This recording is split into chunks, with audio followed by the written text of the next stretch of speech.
There is nothing worse than those things in our home that just make us crazy.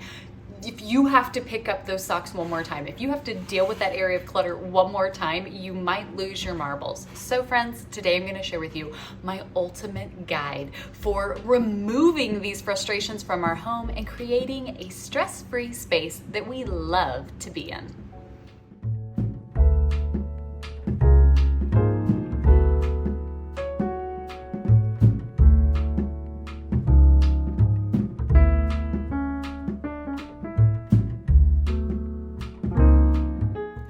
Hey friends, I'm Heidi with Heavenly Minded Home and welcome back to our channel. We share videos with you guys each and every day about all the homey things. So from homemaking to homeschooling, home discipleship to homesteading, all with an eternal heavenly minded perspective. I'm so excited you guys are here today because we are going to talk about frustration in the home, because I think for all of us, regardless of where you are in home life, there are those things that are just so frustrating, right? What's that saying? Cleaning with kids is like brushing your teeth while eating Oreos. There are certain things that can be so frustrating and really just overwhelming and discouraging when it comes to keeping the home, keeping a space that can truly nurture and comfort our families. Our home is supposed to be our refuge, our space that's just so free from the world and all of its chaos that we can all come to and really just enjoy our time together. And that's really difficult to do when you're feeling frustrated and overwhelmed, right?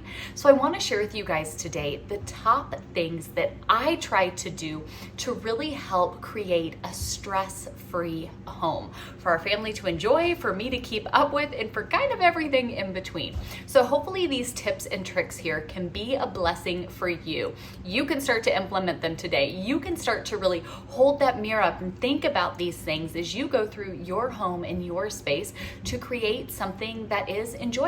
Now, is our home perfect? Absolutely not. If y'all saw yesterday's video, you saw what it looked like last night before we came in and did our tidy up. We'll link it right up here because it was not a pretty sight. If you guys saw our patio overhaul that we just did, you will see it was a mess. You can see that right up here. So is our space perfect all the time? Absolutely not. This is a real house with real people, okay? Nothing fancy here.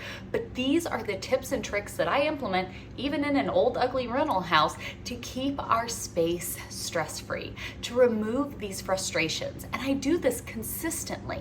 At least once a season, I try to go through these exact steps to really work through these things. As life changes and different things come on our plates at different times, we have to re-implement these and say, hey, what isn't working for me? Let's get that taken care of. So let's talk about these tips. Step one would be to identify these frustrations. If you want to walk around with a pencil and paper and write them down, what are the things in your home that really are frustrating you? For me, a lot of it is surfaces. I cannot stand clutter on surfaces. I don't know, it just overwhelms me. Maybe it's the ADHD, maybe it's, I don't know what it is. It overwhelms me. And I noticed that one day. I noticed that was a trigger for me. Stuff all over the counters makes me feel like I feel cluttered. I feel overwhelmed. And clutter attracts clutter. So it takes a couple things sitting there and then a couple more things get there. And the next thing you know, everybody's dumping stuff there. So for me, stuff laying on the counters, that's a big frustration. And the same way with our floors. Floors being dirty and just stuff on them. I don't know, if I walk around and I'm like feeling dog hair and debris like sticking to my feet, that nuts me out. I don't like that. That's very frustrating. I've got my amazing robotic vacuum right there that's just scheduled to run every day. I have my amazing vacuum mop to help me keep on top of it, right? I identified the frustration. So then, spoiler alert, we're gonna have the steps of how to work through it. But I had to identify that frustration first. And so really stop and think about, what are the things in your home that are really frustrating you? Are they items? Are they tasks? Is it a setup or a practicality of use? What is it that is causing you the most frustration? What are the things that are really stressful and really overwhelming for you to take care of your home, your space, your people? You all know I am all about finding the root, finding the reason, the heart issue, right? The second step here, why is it frustrating? What is it, right? First we have to figure out what it is. Now we need to figure out why. Why is it frustrating? Do you have too much? Are you just being too lazy? Is something just not right? What is it that's causing a breakdown here? Are you overwhelmed by the fact that there's always dishes in the sink and you're finding dishes all over the house? Is there a rule that needs to be established in the home of, hey, we only eat in the kitchen. We don't take dishes into our bedroom, right? So you're not finding them randomly all over the place. Why is that frustrating? Like I said, I noticed that the countertops being cluttered. It makes me feel like overwhelmed. Like, to me, it just, the clutter everywhere just makes my mind go bananas. I had to figure out that why. It was, I can't sort through and keep stuff when I'm being distracted by things everywhere. We're really big on toys not being left just strewn about all over the house, because that why of then things were getting lost. Then kids later were having issues with kids because they couldn't find things or things were broken. You know, we had to dig into that root. We had to dig into the why. Is something just not working well because you haven't implemented a system? You're not doing this regularly. You're not keeping up on these things. Friends, I will share with you my simplified approach to the Fly Lady system. If just house cleaning in general is overwhelming, I'll link it down below. I've been doing this for the past nearly 2 decades of being a wife and a mom, and it is life-changing. And if it can be a blessing to you, amen, that's what it's there to be. But really, let's pause. First, identify what the frustrations are. Secondly, let's identify the why. Get to the root. Now that we've done a little bit of the deep heart stuff, let's get into my 3 R's to take care of these frustrations. My third point here would be to remove. Get rid of it. What are the things that are making you crazy? Is it the same collection of junk strewn about the counters or the floors or left laying outside or whatever it is? Get rid of it. Obviously, it's something that we're not too concerned about if we're constantly just leaving it laying around. It keeps getting forgotten. I implemented a rule with our kids when we very first got our robotic vacuum that anything that's out at the end of the night goes to the trash before Roby, our handy dandy robot vacuum, sucks it up. Because obviously you're not too concerned about it if you're leaving it laying out. You're not taking care of it. You're not concerned about it. And so go through and think about these frustrations. Are they things that you can remove? If you're constantly moving the same stuff, constantly picking up the same stuff, constantly having to deal with the same stuff, is it because you just have all this excess and you don't need it, and so it's constantly getting laid out and constantly not being prioritized to care for? Maybe it's time to remove it. The second R of the process here would be to rework it.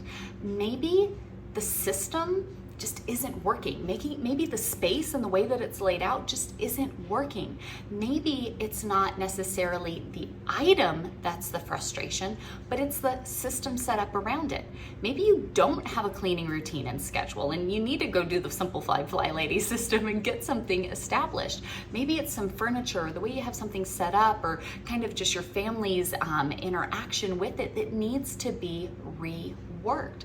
It's amazing how taking something, maybe the system worked great in a different season, maybe it looks great on paper, maybe it sounds really good for someone else, but it's not practical to your family and what best serves your home. Maybe it's time to rework that. Maybe it's time to say, what would our ideal scenario here be? Well, I think ideally what would work best is if we boom, boom, boom, boom, boom. Okay, well, rework it. Go to your ideal scenario and try that out. See if that truly does work better at serving your home, your family in this season. The third R here would be maybe you need to just replace it. Let's be honest. I get it, it's hard. We are a ministry family. We have not had an actual income in 5 years. I can really, really struggle with just holding on to things that aren't the right item, they're not the right fit, they're probably not even in great shape, but I keep holding on to it, hoping that it will be what we need it to be. And we work with what we got in each season, and I understand that, always trusting in the Lord to provide exactly what it is that we need. But sometimes we need to be honest and say, hey, this is not the proper solution. This is not the proper item. Maybe it's time to say, this is really frustrating. because it needs to be replaced. This isn't what we need here. Doesn't mean it has to be expensive. You know, we get the best with what we have, but maybe it's time to just call a spade and say, yeah, this is really frustrating here because we don't have the proper solution. We need to get creative. We need to replace this. We need to set up a better thing here to make this all work.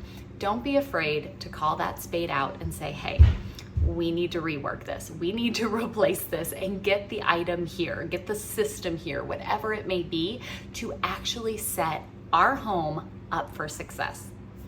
So a quick recap here. First, identify your frustrations. What are they? What is driving you nuts? Secondly, find the roots. Why? Why is that so frustrating?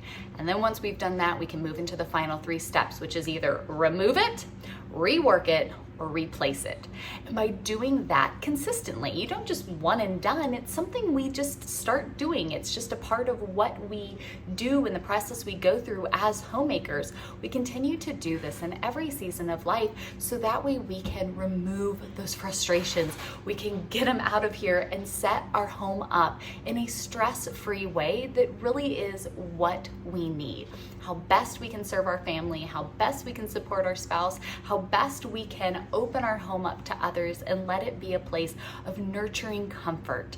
And that is what it's all about, because keeping the home is so important. It is such a blessing, and it can be difficult, especially when we're dealing with a bunch of frustrations around us that really just make us go nuts. I know sometimes I don't even want to deal with it. I've like kind of walked through the house with blinders on because I'm like, I can't right now.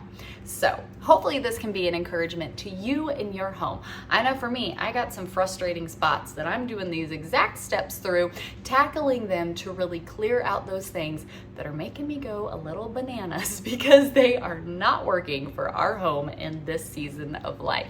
So hopefully you were able to do the same. Leave me a comment down below. Let me know what area of your house is the most frustrating. As you think about identifying these, what are those things that really just make you go, that, if I could fix that, it would all be better? Leave me a comment down below. Otherwise, I'm going to leave you guys with a little more encouragement along these lines that I think you're going to enjoy watching. Bye, friends!